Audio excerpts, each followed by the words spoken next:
tuko hapa katika mkoa wa Ruvuma kutoa mafunzo ya chati uchungu iliyoboreshwa.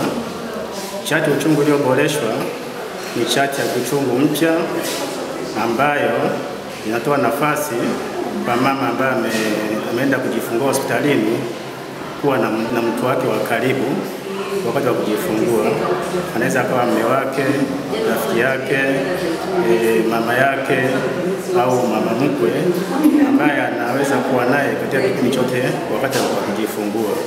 Kwa kipindi cha tarehe 17 hadi tarehe 21, ofisi ya mkuu wa mkoa imeandaa mafunzo ya matunzo na ufuatiliaji wa kina mama wakiwa katika chumba cha kujifungua. Lengo kubwa ni kuboresha huduma zetu na hatimaye kupunguza vifo vya kina mama wajawazito, wazazi pamoja na watoto wachanga.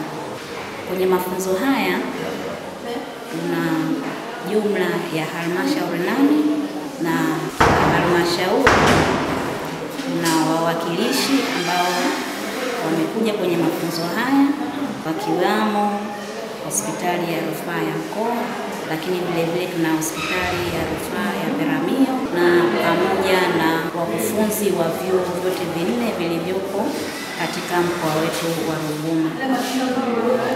Na mafunzo haya kwetu ni mkoa wa 14, lakini yalishafanyika kwenye halmashauri 87 za Tanzania na vile hospitali 15 za rufaa za mikoa.